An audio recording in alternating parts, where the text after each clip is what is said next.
দর্শক, আপনারা জানেন ইরান আর ইসরায়েলের যুদ্ধ শুরু হয়ে গেছে। আজকের একটা নতুন আপডেট আছে, অবশ্যই আপনাদেরকে জানাবো। তার আগে বলে নিই, এই যে যুদ্ধটা একটা বিশাল বড় আকারে পরিণত হতে চলেছে। কেন? কারণ ইরান আন্তর্জাতিক বিধিনিষেধ ভেঙে পরমাণু বোমা তৈরি করতে যাচ্ছে ইরান। আর এই বিষয়ে আমেরিকা কখনোই চায় না যে ইরান পরমাণু বোমা অস্ত্র তৈরি করুক। এবং ইসরায়েল শুক্রবার সকাল থেকে ইরানে হামলা করা শুরু করে। আর এই হামলায় ইরানের পরমাণু বিজ্ঞানী মারা যায় এবং কিছু সেনা মারাও যায়। আর ডোনাল্ড ট্রাম্প আমেরিকা বলেছে যে এতে আমার কিছু করার নেই। সাথে সাথে হুঁশিয়ারিও দিয়ে রেখেছেন ইরানকে। ইরান যদি কোনো রকমভাবে আমেরিকার প্রতি যদি যুদ্ধবিরোধী করে, যদি আমেরিকায় হামলা করার চেষ্টা করে, তাহলে আমেরিকা এটা কোনো রকমভাবে মেনে নেবে না এবং কড়া জবাব দেবে। আমেরিকার ডোনাল্ড ট্রাম্প তিনি সাফ বলেছেন, যদি কোনো রকমভাবে হামলা করার চেষ্টা করে আমেরিকার ওপরে, তাহলে পৃথিবীতে এমন সিন আগে কখনো হয়নি, সেই সিন তৈরি হবে, সেই যুদ্ধ তৈরি হবে।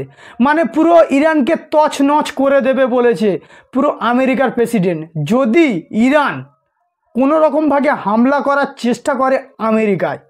কারণ আমেরিকা কোনো রকমভাবে ইরানকে সমর্থন করে না। আর ইসরায়েল যে ইরানে হামলা করছে, আমেরিকার সাপোর্ট আছে, এটা আমরা জানি। আর এই যে ইসরায়েল ইরানের প্রতি যে হামলাটা চালালো, পাল্টা হামলা ইরানও করেছে। এবং ইরান যখন ইসরায়েলে পাল্টা হামলা করে, তখন ইসরায়েলের 10 জন সাধারণ নাগরিক মারা যায় এবং কিছু বাচ্চাও মারা যায় এবং একটা ফ্যামিলির 4 জন লেডি মারা যায়। এবং ইসরায়েলের প্রধানমন্ত্রী তিনি বলেন যে আজকের সকাল সবথেকে খারাপ সকাল, আর এর প্রতিশোধ অবশ্যই নেওয়া হবে। এবং এর প্রতিক্রিয়াতে ফের ইসরায়েল ইরানে হামলা চালায় এবং তেলের ট্যাঙ্কার তেলের মজুত করা 11টি তেল ভাণ্ডার উড়িয়ে দেয় এবং কিছু গ্যাস ভাণ্ডারও উড়িয়ে দেয়। এবং তিনি বলেছেন, কে বলেছেন, যে ইসরায়েলের প্রধানমন্ত্রী তিনি বলেছেন যে ইরানের যে অস্ত্র ভাণ্ডারগুলো আছে, তাদের আশেপাশে যেসব সাধারণ মানুষ আছে তাদের উদ্দেশ্যে বলেছেন ওনারা যেন সরে যায়, চলে যায়। কারণ বড়সড় হামলার ইঙ্গিত দিয়েছেন তিনি। দর্শক, আপনাদের কাছে একটা প্রশ্ন রয়ে গেল যে আমেরিকা ইরানকে এই যে পরমাণু বোমা তৈরি করতে সমর্থন করে না কেন? জানেন কি? কিছু পয়েন্ট বলছি। যে ইরান প্রচুর জঙ্গি সংগঠনকে হেল্প করে, সাহায্য করে এবং মদত করে জঙ্গি সংগঠনকে। আর আমেরিকা কোনো রকমভাবে জঙ্গি সংগঠনকে পুরো বরদাস্ত করে না।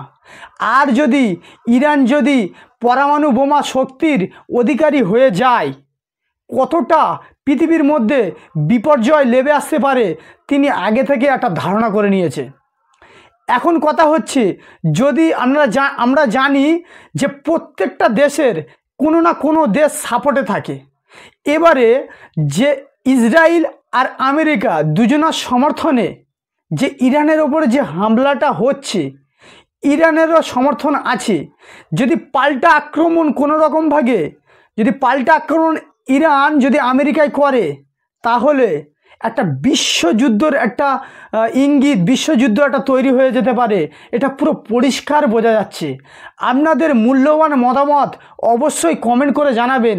আপনাদের কি মনে হচ্ছে যে বিশ্বযুদ্ধ লেগে যেতে পারে, হতে পারে, সেরকম একটা ব্যাপার আছে? অবশ্যই জানাবেন। আর আজকেকার মেন আপডেট হলো, ইসরায়েলের প্রধানমন্ত্রী বেঞ্জামিন তিনি পরিষ্কার বলে দিয়েছেন যে ইরানের কলকারখানা, অস্ত্র যে কলকারখানাগুলো আছে, তাদের ধারে বারে যেসব সাধারণ মানুষ বসবাস করে তাদেরকে সরে যেতে বলেছে।